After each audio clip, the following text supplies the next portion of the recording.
Hello. Sitting here waiting for a light to turn green. I think I got here a little early than expected.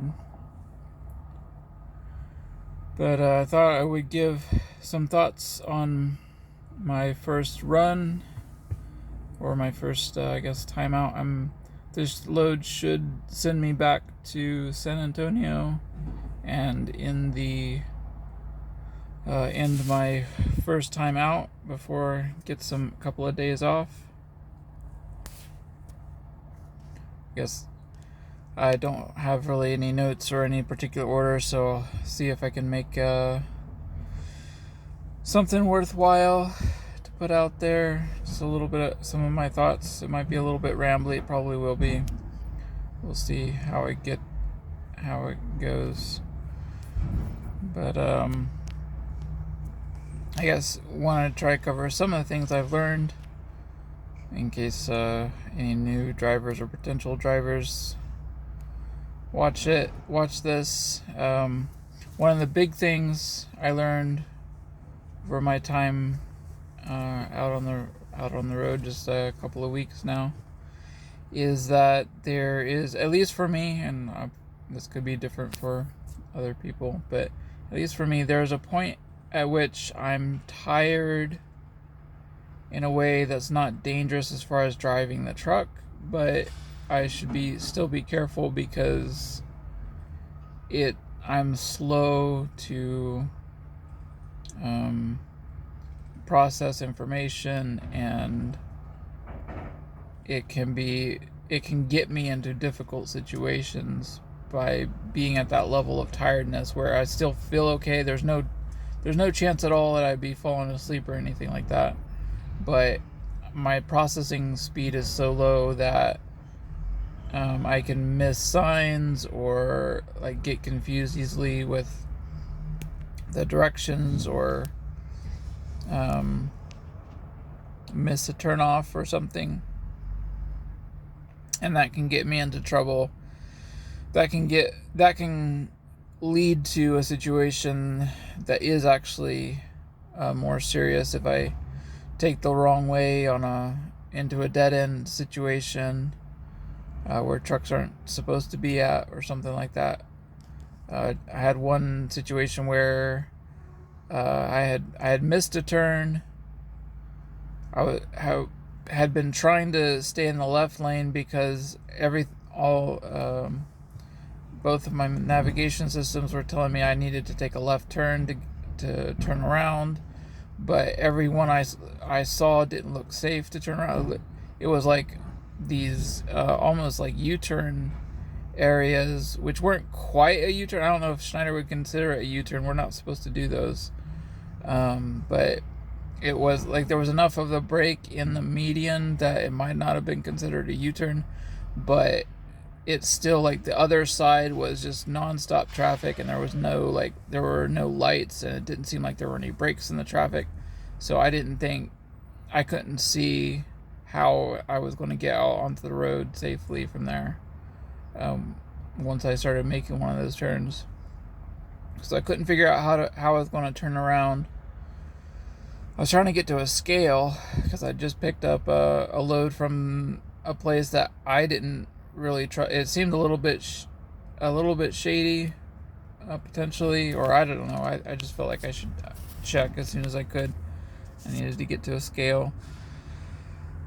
It was in Virginia. Virginia was a little bit rough for me. It seems like there's not a lot of forgiveness there, like in a lot of places where if you miss a turn or something, there's another 3 or 4 ways to get there. Virginia, it seems like there's only one way, and you gotta do it right the first time, every time. That seemed pretty unforgiving, and complicated at the same time. Like some of the stuff seemed a bit much. I don't know concrete examples, but like turns and splits and more splits all at once, and try and pay attention to what my navigation's telling me, and trying to figure out what which road is intended by, or what the sign, what signs go to what roads. It was a little bit of a mess for a bit. It was a little bit stressful. There was a stressful time. So to finish that story off, I had that time where I was in the left lane because I was trying to turn left. I thought that would be my way to turn around, would be to get a left turn at a light, is what I was hoping for. But that didn't come, and what happened is signs for a way station came up, so I needed to make a couple lanes over to the right because the way station was coming up, and there was tons of traffic, and in the dealing with traffic, by the time I got over, I had actually not fully registered the way station sign that had said closed, and so because I didn't remember if it's that hadn't registered with me, and so then I saw the way station was coming up. I didn't know if I needed to pull in, and from where I was, I couldn't see the cones, and so I pulled off, and then a little while later there's cones because it's obvious it's closed, and then there's nowhere to turn around, and I didn't know what to do, so I set the brake and sat there for a little bit trying to think of what I was going to do. Ended up just waiting for a while. Nobody came out. Nobody said anything. I was kind of thinking they might say something over the speakers or something, but they didn't. So I ended up moving the cones so I could move, because there was no real way for me to turn around, or there's no real way for me to get out of there except going forward. But I didn't want to run over the cones, so I moved the cones, got just in front of them, and then moved the cones back, and then got back on the road. I forget how exactly I sorted that. Before I even moved, though, I navigated my to a different scale, because the one I had been trying for seemed a little bit difficult to get to, so I tried to go to a different scale, which worked out. But that was one of those moments where I just kind of realized I'm not tired, as in I'm not dangerous to be driving the truck. I can still make turns. I can still I'm going to be braking and signaling and everything correctly, but I was just my processing speed was too low to be, especially at night, in an unfamiliar place. That was just I realized that was an issue, that even before being too tired to drive, I might be too tired to navigate.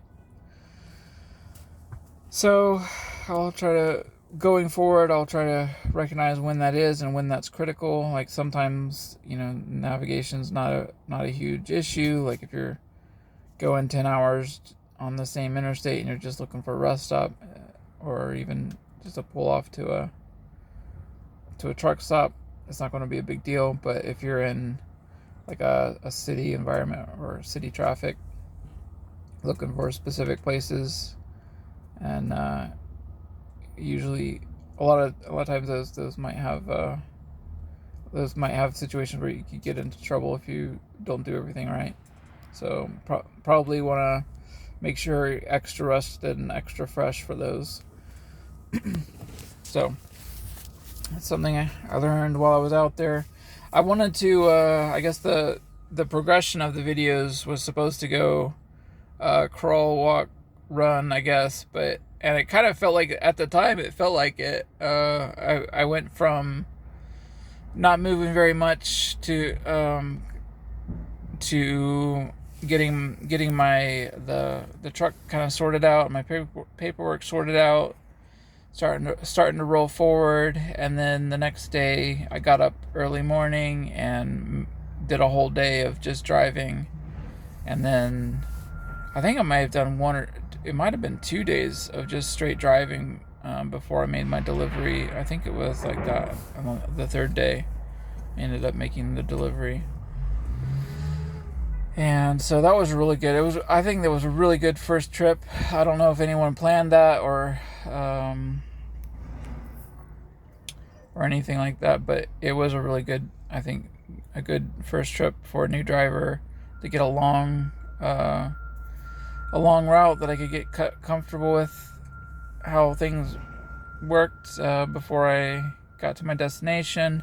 Destination wasn't bad. The lot was nice and large, and there was nobody else there. I think I managed to just do a full pull forward and straight back into the spot, if I remember correctly. So that was wrapping up that first load, and at that time I felt like I was doing pretty good. And that was just before Thanksgiving.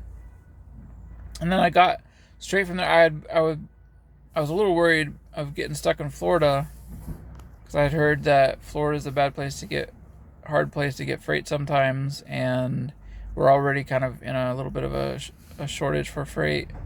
So I was kind of a little nervous that I'd be stuck there, but I didn't. Not at all. I went straight from Florida to Ohio, which is another good long run. So that was feeling pretty good. And then once I was in Ohio, I got a little bit.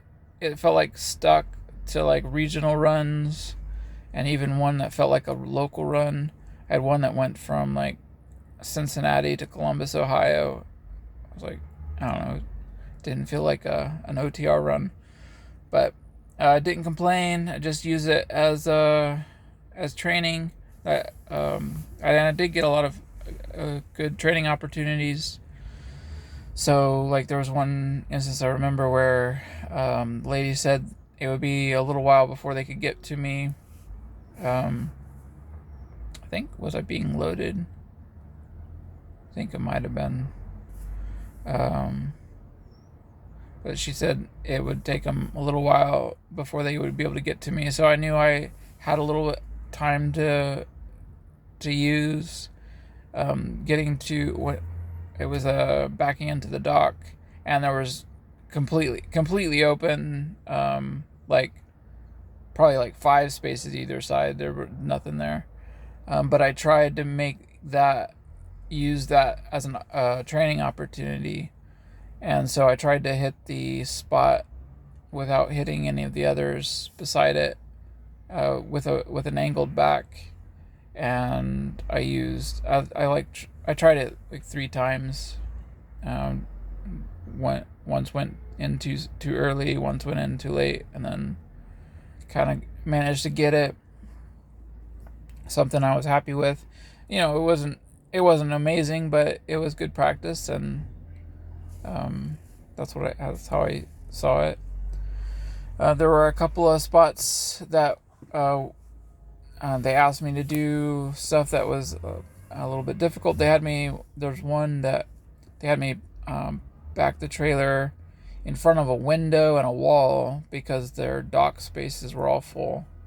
And so it was like right next to some stairs, and a little, like, the terrain wasn't exactly even, like right where the trailer was going to sit. It was pretty even, but right in front there was like a little bit of a hump, and it was a little bit tight. It was in a little parking lot with cars there.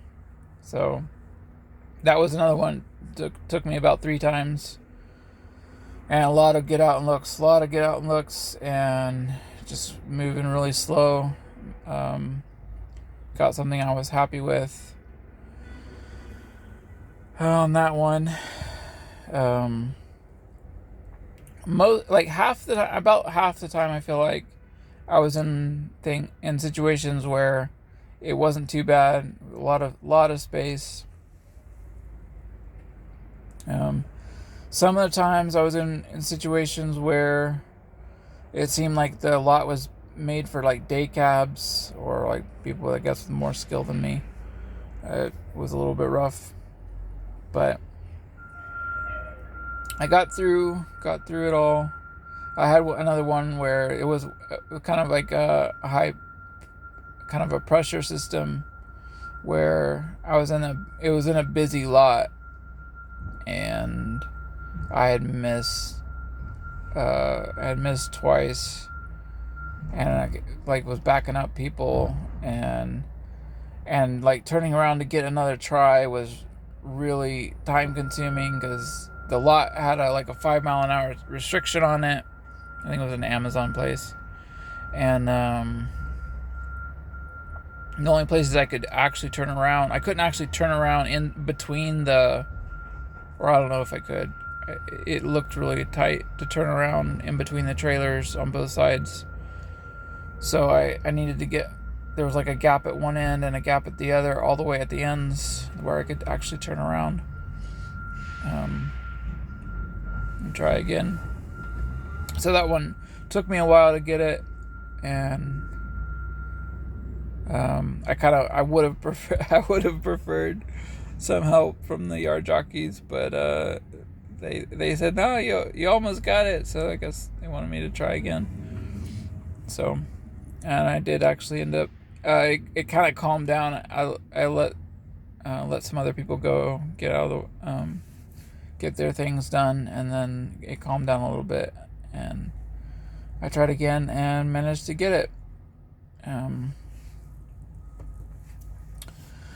So that was a lot of good practice. But then the biggest thing for training happened, as a result of, I actually did hit something, pulling out of a really tight spot. And I'm not completely sure that I could have actually made it.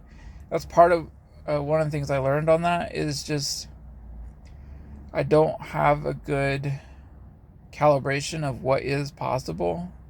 And so I kind of just was giving it a try. And it ended up being, at least the way I did it, it didn't work out. I hit a trailer on my right side as I was swinging left with my tail swing. Not super bad. It was really super slow, and I caught it right away. Once I got the trailer out, the doors were open, and so it was the door that actually made contact with the inside of the door actually made contact with the other trailer, but the door still worked and still closed fine. You could see there was like a little scrape, but it didn't look too bad. So it wasn't terrible, but I did end up calling it in because I wanted to try doing the right thing and seeing what happened. You don't always get rewarded for that. So, but I did hope that Schneider would, I don't know, that they would be okay. And so I did call it in, and they had me send a bunch of pictures in, and then later on, though, that led to, while I was moving through Atlanta, I stopped there at the OC and got some training. Officially, I was supposed to be there for one day, like a 2-hour session of training, and I stayed for an extra, it was almost like another 3 or 4 hours the next day as well. This trainer, Delvis, if you get a chance, if you're with Schneider and you're in Atlanta, look for Delvis, trainer Delvis. He was had some extra technique and wisdom about how to do some maneuvers. First, he taught me a little bit about like the slow maneuvers to the front, some things about the spacing of the trailers and all that. But then one of the big things we worked on the second day was the backing. And it's hard to explain all at once. Like, I'm not the one to really explain it, but there's basically, I think I can just kind of describe it. It's learning how to correct things. Like, a lot of times the training, it seems like, or things you find online are all about like doing everything right. And of course that would be great if you did everything right. But a lot of times you're not going to do everything right, and you're going to end up in a situation where you'd like the trailer to be a little bit tighter a turn, or a little bit less tight, and basically working on at how do you create a little bit of a tighter turn, or how do you back, basically pull out a little bit, and with the room you have, one of the big things is give yourself some room when you start, so that you have time, some space to maneuver, and then how to work that when you realize there's a problem. What do you do? Not, instead of just like resetting the whole thing, which is what I had been kind of doing. When you realize there's a problem, now what do you do? How do you fix it? How do you make this work? And so that was really good training. I think obviously I'm nowhere near to high levels of proficiency, but I think that really did level me up. Gave me a lot to work with as when I do backing. Like, I just did a back to drop the trailer now, and I was using some of those same techniques. I'm slow and I'm rusty, and it doesn't always do exactly what I want it to do, but I have a starting place and something to work with, something to build on. I think that's going to help me out towards the future. So it did end up working out to my benefit. We'll see how, I don't know how, there might be something on my record now or something. I don't know how severe that'll be for having hit something. But it did end up with me getting a bunch more training that I really I wanted the training, and I definitely could use it. So like that, to me, that's what I'm doing out here, is I'm improving, I'm training, I'm learning how to do this. As far the money right now, like, it honestly doesn't feel worth it. It's enough for me. It's plenty for me to live on. So I'm not going to be hurting. But it doesn't, when you kind of like compare like the hours and how like always on, like I do almost nothing else but sleep and drive and eat a little bit, and like I watch some YouTube at the end of my shift before I go to sleep sometime. That's about it. Like, it's pretty full on. And then the one thing I did discover with working the clock is, I think, you have to double check, make sure this is right, but the way it looks to me is, if you do, so you can do a 7-day work week, so 6 days working, 1 day off, if you do 12-hour days most days and 1 10-hour day. So that's how it ended up working for me, is by the 7th day I was out of my 70 hours. And so I took I've taken 2 34s resets now.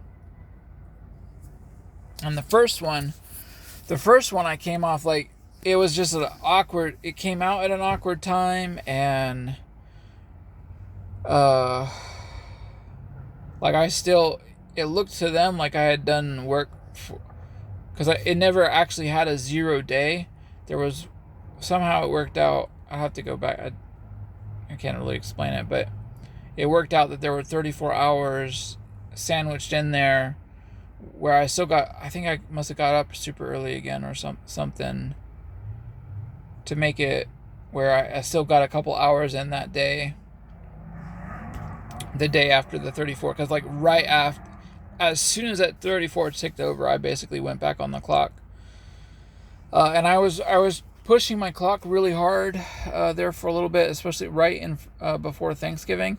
I was kind of hoping that I would get a long load that would take me over the Thanksgiving holiday, and so I kept pushing every load, and it kept being like short loads, like one day or like less than a day loads, and so I kept pushing it, just hoping that I'd get loaded up with a long load that would, because I was kind of worried of getting stuck at either a shipper not being open or people not responding at the support teams and all that.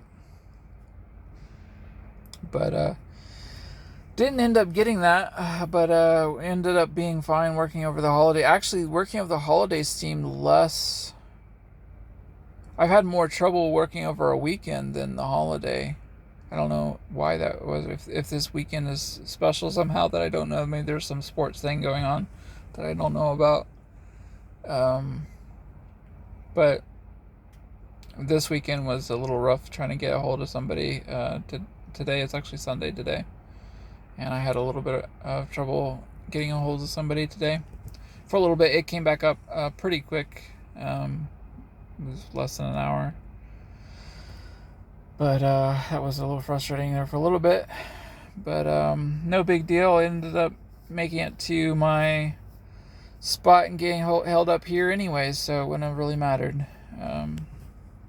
This is I'm still waiting on that red light to turn green and I can pull out, and I think I'm gonna try to make it to a rest stop south of Dallas, and then have a pretty easy day tomorrow probably to finish it off. But that's one of the things I guess I can talk about is the rest stops versus truck stops. I've been staying at rest stops a lot. They seem to be a lot easier to get into, especially later at night. At some point they do fill up. Like the ones I've gotten into, I probably get in there at like between like 5, 6, 7, something like that, and they seem fine. But sometime during the night, it seems the ones I've been at so far, they do end up filling up, like overfilling to the point where there's people parked. When I wake up in the morning, there'll be like a line of trailers parked behind my trailer, like out in kind of in the lane. They do it like the best they can, and it probably works out because the people that park first are going to leave first, and so they park kind of more towards the exit, and then people coming in behind them park are going to be moving after they get moving, presumably. But it gets a little crowded, and there's still a lane through. The one thing I don't know, and here's a question: anybody who's still watching this 28 minutes and truck driver or something, or somebody who has an opinion, I wonder if there's a handicap spot, because sometimes there are, and sometimes there are handicap spots. I don't think they're necessarily for the truck drivers, but there are probably more for potentially somebody with like a camper, because the campers and like RVs and stuff go over there in our side of the parking lot as well. So it's probably more for them. But there was one that it was kind of hilarious. It looked hilarious to me because there were like 4 or 5 spots. They're handicapped. I don't know. Nobody was using them. I'll put it that way. But if it came down to it, would you rather park in the handicap spot or park like in a standard way behind the trailers, or in like the way the overfill guys do? Is it better to be in the handicap spot, or is it better to be like parked behind the line of trucks, like not really in a parking spot. I'm not sure. I'm not sure which one you get in more trouble for, or if they care, or any of that. So I don't know. So there was one spot where there was just like a handful of spots at like a welcome center I was had to go to, and there was one open handicap spot. I didn't go there. I went over. I was bobtail at the time, so I found a creative way to park in the regular parking that only took a couple of spaces, and there were a ton of parking spots, like regular car parking spots, and it didn't seem like that much traffic there, so made that work for that night. But yeah, I don't know all the ins and outs. The handicap parking, is that a place that I should fill up or avoid at all costs, or like fill up when it's like the last spot, or avoid at all costs? I don't know. Let me think of some other things to talk about. The thing that's on my mind right now is going back to Virginia. One of the difficult days. Virginia was rough. The roads were nice, like high quality, but I think a part of it too was I was on like an evening schedule, where everything just like that. I got put there initially because I was pushing my clock the way I was. I got kind of, it ended up cycling into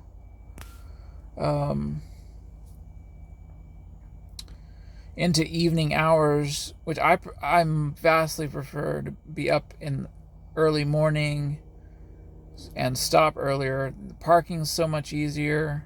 Like I was saying, it looks like I'm about to get ready to go, so I'm gonna end this here. Hopefully remember if there's stuff I left out, and get rolling, and maybe we'll see how I maybe do a part 2. We'll see you later.